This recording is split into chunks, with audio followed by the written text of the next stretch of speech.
തൃശ്ശൂരിലും വ്യാപകമായ മഴക്കെടുതിയുടെ വാർത്തകളുണ്ട്. തൃശ്ശൂരിലെ അശ്വിനി ആശുപത്രിയുടെ കാഷ്വാലിറ്റിയിൽ വരെ വെള്ളം കയറി ചെന്നു. കഴിഞ്ഞ തവണ വെള്ളം പൊങ്ങിയപ്പോഴും ഈ അശ്വിനി ഹോസ്പിറ്റലിൽ വെള്ളം കയറിയിരുന്നു. വലിയ നാശനഷ്ടം, കോടികളുടെ നാശനഷ്ടം ഉണ്ടായി എന്നാണ് അന്ന് ആശുപത്രി അധികൃതർ പറഞ്ഞത്. സൂരജ് സജി തൃശ്ശൂരിൽ നിന്ന് മഴക്കെടുതിയുടെ വാർത്തകളുമായി വരുന്നു. Good morning Sooraj Saji. തൃശ്ശൂരിലെ പൊതുവെയുള്ള സ്ഥിതി എന്താണിപ്പോൾ?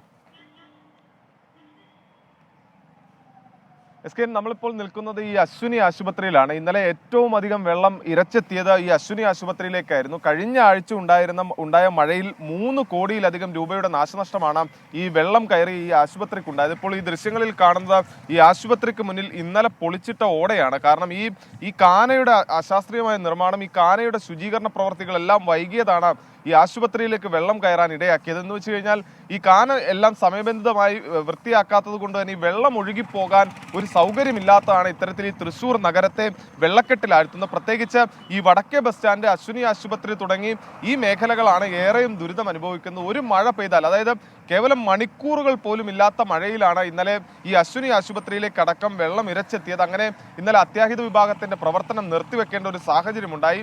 ഇന്ന് അവിടെ ഉണ്ടായിരുന്ന രോഗികളെല്ലാം താൽക്കാലികമായി മാറ്റി. ആ ദൃശ്യങ്ങളിലേക്ക് ഒന്ന് പോയാൽ ആ ഓടയിൽ ഒരു പൈപ്പ് കാണാം. ഇത്തരത്തിൽ ഈ പൈപ്പുകളിലേക്ക് ഈ പ്ലാസ്റ്റിക് കുപ്പികൾ അടക്കം തങ്ങി നിന്നുകൊണ്ടാണ് ഈ തടസ്സങ്ങൾ ഉണ്ടാകുന്നത് പലയിടങ്ങളിലായി എന്നുള്ളതാണ് പറയുന്നത്.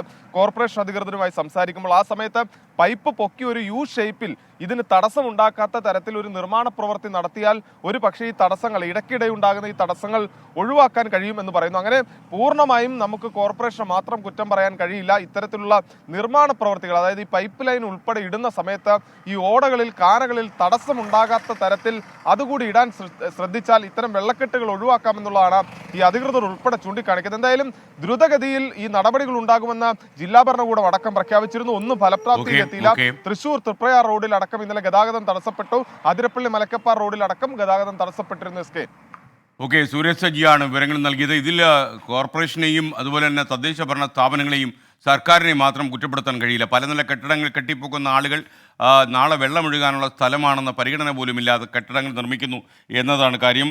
ബീന പറയുന്നു, നമസ്കാരം, മത്സ്യത്തൊഴിലാളികളും ആകെ ദുരിതത്തിലാണ്. എനിക്കറിയാം ഈ ഏത് ജനവിഭാഗമാണ് അധ്വാനിക്കുന്നവരിൽ ഈ കെടുതികളുടെ ദുരന്തം അനുഭവിക്കാത്ത എന്ന് മനസ്സിലാക്കുന്നതായിരിക്കും ഏറ്റവും നല്ലത്. വിധി ദിനത്തിൽ 24 മാജിക് ജൂൺ 4 ചൊവ്വാഴ്ച രാവിലെ 5 മണി മുതൽ 24-ൽ.